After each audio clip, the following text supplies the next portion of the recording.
The golden stories में आपका स्वागत है। आइए सुनते हैं जयशंकर प्रसाद का लिखा उपन्यास कंकाल भाग 9। उत्सव का समारोह था। गोस्वामी जी व्यासपीठ पर बैठे थे। व्याख्यान प्रारंभ होने ही वाला था। उसी समय साहबी ठाठ से घंटी को साथ लिए विजय सभा में आया। आज यमुना दुखी होकर और मंगल ज्वर में अपने अपने कक्ष में पड़े थे। विजय सन्नद्ध था। गोस्वामी जी का विरोध करने की प्रतिज्ञा, अवहेलना और परिहास उसकी आकृति से प्रकट थे। गोस्वामी जी सरल भाव से कहने लगे, उस समय आर्यव्रत में एक तंत्र शासन का प्रचंड तांडव चल रहा था। सुदूर सौराष्ट्र में श्री कृष्ण के साथ यादव अपने लोकतंत्र की रक्षा में लगे थे। यद्यपि संपन्न यादवों की विलासिता और षड्यंत्रों से गोपाल को भी कठिनाइयां झेलनी पड़ी, फिर भी उन्होंने सुधर्मा के सम्मान की रक्षा की। पांचाल में कृष्णा का स्वयंवर था। कृष्ण के बल पर पांडव उसमें अपना बल विक्रम लेकर प्रकट हुए। पराभूत होकर कौरवों ने भी उन्हें इंद्रप्रस्थ दिया। कृष्ण ने धर्मराज्य स्थापना का दृढ़ संकल्प किया था, अतः आताताइयों के दमन की आवश्यकता थी। मगध जरासंध मारा गया। संपूर्ण भारत में पांडवों की कृष्ण की संरक्षकता में धाक जम गई। नृशंस यज्ञों की समाप्ति हुई।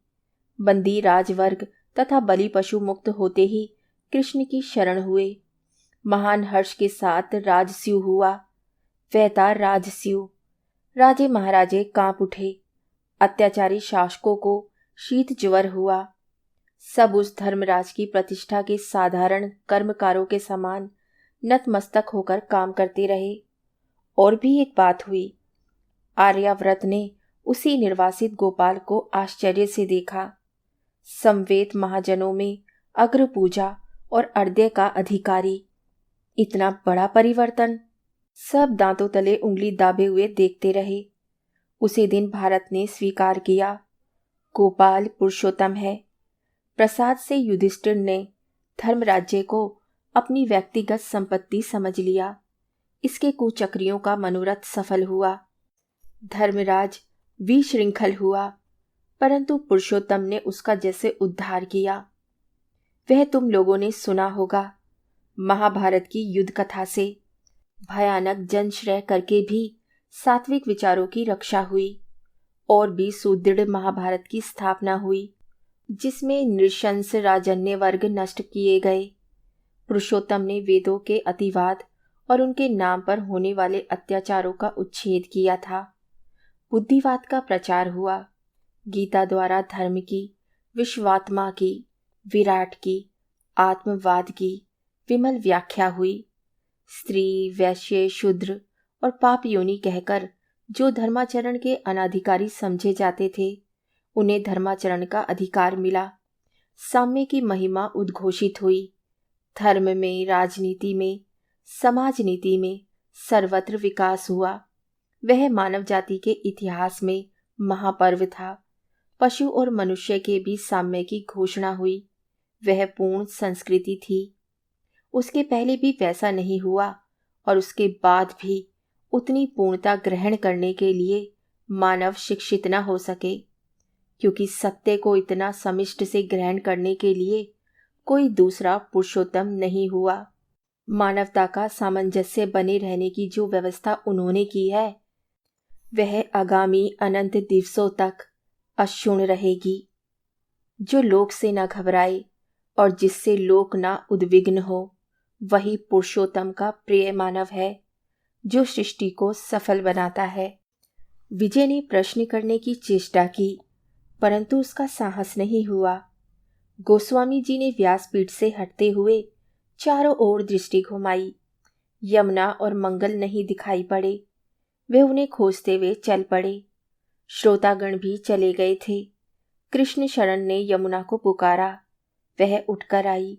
उसकी आंखें अरुण, मुख विवर्ण, रसना आवाक और हृदय धड़कनों से पूर्ण था। गोस्वामी जी ने उससे कुछ न पूछा। उसे साथ आने का संकेत करके वे मंगल की कोठरी की ओर बढ़े। मंगल अपने बिछावन पर पड़ा था। गोस्वामी जी को देखते ही उठ खड़ा हुआ। वे अभी ज्वर से आक्रांत था। गोस्वामी जी ने पूछा, मंगल, तुमने इस अबला का अपमान किया था? मंगल चुप रहा। बोलो, क्या तुम्हारा हृदय पाप से भर गया था? मंगल फिर भी चुप। अब गोस्वामी जी से ना रहा गया। तो तुम मौन रहकर अपना अपराध स्वीकार करते हो? वह बोला नहीं। तुम्हें चित्त शुद्धि की आवश्यकता है। जाओ जाओ, सेवा में लगो।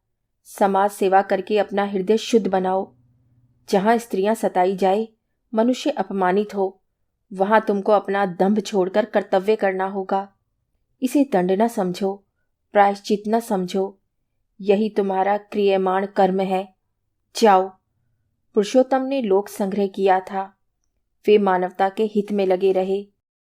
अन्याय और अत्याचार के विरुद्ध सदैव युद्ध करते रहे। अपने किए हुए अन्याय के विरुद्ध तुम्हें अपने से लड़ना होगा। उस असुर को परास्त करना होगा। गुरुकुल यहां भेज दो। तुम अबलाओं की सेवा में लगो। भगवान की भूमि भारत में स्त्रियों पर तथा मनुष्य को पतित बनाकर बड़ा अन्याय हो रहा है। करोड़ों मनुष्य जंगल में अभी पशु जीवन बिता रहे हैं। स्त्रियां विपथ पर जाने के लिए बाध्य की जाती हैं। तुमको उनका पक्ष लेना पड़ेगा। उठो। मंगल ने गोस्वामी जी के चरण छुए। वे सिर झुकाए चला गया। गोस्वामी ने घूमकर यमुना की ओर देखा। वह सिर नीचा किए रो रही थी। उसके सिर पर हाथ फेरते हुए कृष्णचरण ने कहा, भूल जाओ यमुना, उसके अपराध को भूल जाओ। परंतु यमुना मंगल को और उसके अपराध को कैसे भूल जाती। घंटी और विजय बाथम के बंगले पर लौटकर गोस्वामी जी के संबंध में बड़ी देर तक बातचीत करते रहे। विजय ने अंत में कहा, मुझे तो गोस्वामी की बातें कुछ जचती हैं। कल फिर चलूंगा। तुम्हारी क्या सम्मति है घंटी? मैं भी चलूंगी। वे दोनों उठकर सरला की कोठरी की ओर चले गए। अब दोनों वहीं रहते हैं। लतिका ने कुछ दिनों से बाथम से बोलना छोड़ दिया है। बाथम भी पादरी के साथ ही दिन बिताता है। आजकल उसकी धार्मिक भावना प्रबल हो गई है। मूर्तिमती चिंता सी लतिका यंत्र चालित पाद विक्षेप करती हुई दलान में आकर बैठ गई। पलकों के पर्दे गिरे हैं। भावनाएं आस्फुट होकर विलीन हो जाती हैं। मैं हिंदू थी। हाँ, फिर सहसा आर्थिक कारणों से पिता माता ईसाई। यमुना के पुल पर से रेलगाड़ी आती थी। छक छक छक। आलोक माला का हार पहने संध्या में हाँ, यमुना की आरती भी होती थी। और वे कछुए, मैं उन्हें चने खिलाती थी। पर मुझे रेलगाड़ी का संगीत उन घंटों से अच्छा लगता। फिर एक दिन हम लोग गिरजाघर में जा पहुंचे। इसके बाद गिरजाघर का घंटा सुनने लगी। ओह, मैं लतासी बढ़ने लगी। बाथम एक सुंदर हृदय की आकांक्षा सा, सुरुचिपूर्ण यौवन का उन्माद, प्रेरणा का पवन। मैं लिपट गई। क्रूर, निर्दयी, मनुष्य के रूप में पिशाच, मेरे धन का पुजारी, व्यापारी, चापलूसी बेचने वाला। और ये कौन ज्वाला घंटी? बाथम। असहनीय। लतिका रोने लगी। रुमाल से उसने मुंह ढक लिया। वह रोती रही। जब सरला ने आकर उसके सिर पर हाथ फेरा तब वह चैतन्य हुई। सपने से चौंक कर उठ बैठी। लैंप का मंद प्रकाश सामने था। उसने कहा, सरला मैं दुस्वप्न देख रही थी। मेरी सहमति है कि इन दोनों अतिथियों को विदा कर दिया जाए। प्यारी मार्गरेट, तुमको बड़ा दुख है। सरला ने कहा। नहीं, बाथम को दुख होगा, घबराकर लतिका ने कहा। उसी समय बाथम ने आकर दोनों को चकित कर दिया। उसने कहा, लतिका, मुझे तुमसे कुछ पूछना है। मैं कल सुनूंगी, फिर कभी। मेरा सिर दुख रहा है। बाथम चला गया। लतिका सोचने लगी। कैसी भयानक बात! उसी को स्वीकार करके क्षमा मांगना। बाथम, बाथम, कितनी निर्लजता है। मैं फिर क्षमा क्यों ना करूंगी, परंतु कर नहीं सकती। बिच्छू के डंक सी वे बातें, झूठी बात, वह विवाद। मैंने ऐसा नहीं किया, तुम्हारा भ्रम था। तुम भूलती हो, यही ना कहना है। कितनी झूठी बात। वह झूठ कहने में संकोच नहीं कर सकता। कितना पतित। लतिका, चलो सो रहो, सरला ने कहा। लतिका ने आंख खोलकर देखा। अंधेरा चांदनी को पिए जाता है। अस्त व्यस्त नक्षत्र शबरी रजनी की टूटी हुई कांचमाला के टुकड़े हैं। उनमें लतिका अपने हृदय का प्रतिबिंब देखने की चेष्टा करने लगी। सब नक्षत्रों में विकृत प्रतिबिंब। वह डर गई। कांपती हुई उसने सरला का हाथ पकड़ लिया। सरला ने उसे धीरे धीरे पलंग तक पहुंचाया। वे जाकर पड़ रही। आंखें बंद किए थी, डर से खोलती ना थी। उसने मेष, शावक और शिशु का ध्यान किया।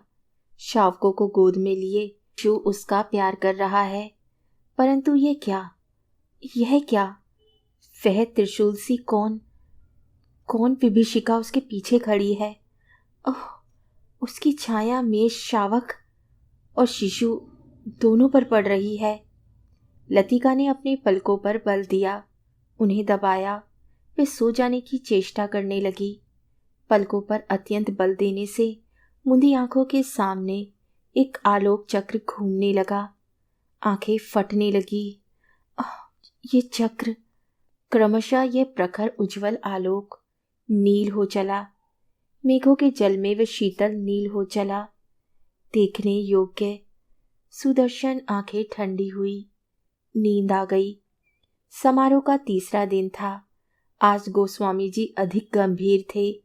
आज श्रोता लोग भी अच्छी संख्या में उपस्थित थे। विजय भी घंटी के साथ ही आया था। हाँ, एक आश्चर्यजनक बात थी, उसके साथ आज सरला और लतिका भी थी। बूढ़ा पादरी भी आया था। गोस्वामी जी का व्याख्यान आरंभ हुआ। पिछले दिनों मैंने पुरुषोत्तम की प्रारंभिक जीवनी सुनाई थी। आज सुनाऊंगा उनका संदेश। उनका संदेश था आत्मा की स्वतंत्रता का, साम्य का, कर्मयोग का और बुद्धिवाद का। आज हम धर्म के जिस ढांचे को, शव को घेर कर रो रहे हैं, वह उनका धर्म नहीं था। धर्म को वे बड़ी दूर की पवित्र या डरने की वस्तु नहीं बतलाते थे। उन्होंने स्वर्ग का लालच छोड़कर रूढ़ियों के धर्म को पाप कहकर घोषणा की। उन्होंने जीवन मुक्त होने का प्रचार किया। निस्वार्थ भाव से कर्म की महत्ता बताई और उदाहरणों से भी उसे सिद्ध किया। राजा नहीं थे, पर अनायास ही वे महाभारत के सम्राट हो सकते थे, पर हुए नहीं। सौंदर्य, बल, विद्या, वैभव, महत्ता, त्याग, कोई भी ऐसे पदार्थ नहीं थे जो उन्हें अप्राप्य रहे। वे पूर्ण काम होने पर भी समाज के एक तटस्थ उपकारी रहे। जंगल के कोने में बैठकर उन्होंने धर्म का उपदेश कासाए ओढ़कर नहीं कहा। वे जीवन युद्ध के सारथी थे। उसकी उपासना प्रणाली थी। किसी भी प्रकार चिंता का अभाव होकर अंतःकरण का निर्मल हो जाना, विकल्प और संकल्प में शुद्ध बुद्धि की शरण जानकर कर्तव्य निश्चय करना। कर्म कुशलता उसका योग है। निष्काम कर्म करना शांति है। जीवन मरण में निर्भय रहना, लोक सेवा करते रहना उनका संदेश है। वे आर्य संस्कृति के शुद्ध भारतीय संस्करण हैं। गोपालों के संग वे पले, दीनता की गोद में दुलारे गए।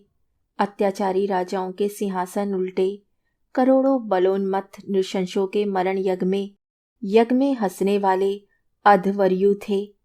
इस आर्याव्रत को महाभारत बनाने वाले थे। वे धर्मराज के संस्थापक थे। सबकी आत्मा स्वतंत्र हो, इसलिए समाज की व्यवहारिक बातों को वे शरीर कर्म कहकर व्याख्या करते थे। क्या ये पथ सरल नहीं? क्या हमारे वर्तमान दुखों में वह अवलंबन ना होगा? सब प्राणियों से निवैर रखने वाला, शांतिपूर्ण, शांति संवलित मानवता का ऋजु पथ क्या हम लोगों के चलने योग्य नहीं है? संवेद जन्म मंडली ने कहा है, अवश्य है। हाँ, और उसमें कोई आडंबर नहीं। उपासना के लिए एकांत निश्चिंत अवस्था और स्वाध्याय के लिए चुने हुए श्रुतियों के सार भाग का संग्रह, गुण कर्मों से विशेषता और पूर्ण आत्मनिष्ठा, सबकी साधारण समता, इतनी ही तो चाहिए। कार्यालय मत बनाइए, मित्रों के सादृश्य एक दूसरे को समझाइए। किसी गुरुडम की आवश्यकता नहीं। आर्य संस्कृति अपना तामस त्याग, झूठा विराग छोड़कर जागेगी। भूपृष्ठ के भौतिक देहात्मवादी चौंक उठेंगे। यांत्रिक सभ्यता के पतन काल में वही मानव जाति का अवलंबन होगी। पुरुषोत्तम की जय, पुरुषोत्तम की जय। जय की ध्वनि से यह स्थान गूंज उठा। बहुत से लोग चले गए। विजय ने हाथ जोड़कर कहा, महाराज, मैं कुछ पूछना चाहता हूँ। मैं इस समाज से उपेक्षित अज्ञात कुलशीला घंटी से ब्याह करना चाहता हूँ। इसमें आपकी क्या अनुमति है? मेरा तो एक ही आदर्श है पुत्र। तुम्हें जानना चाहिए कि परस्पर प्रेम का विश्वास कर लेने पर यादवों के विरुद्ध रहते भी सुभद्रा और अर्जुन के परिणय को पुरुषोत्तम ने सहायता दी। यदि तुम दोनों में परस्पर प्रेम है तो भगवान को साक्षी देकर तुम परिणय के पवित्र बंधन में बंध सकते हो। कृष्ण शरण ने कहा। विजय ने बड़े उत्साह से घंटी का हाथ पकड़े देव विग्रह के सामने आया और वह कुछ बोलना ही चाहता था कि यमुना आकर खड़ी हो गई। वह कहने लगी, विजय बाबू, ये ब्याह आप केवल अहंकार से करने जा रहे हैं। आपका प्रेम घंटी पर नहीं है। बुड्ढा पादरी हंसने लगा। उसने कहा, लौट जाओ बेटी। विजय, चलो सब लोग चलें।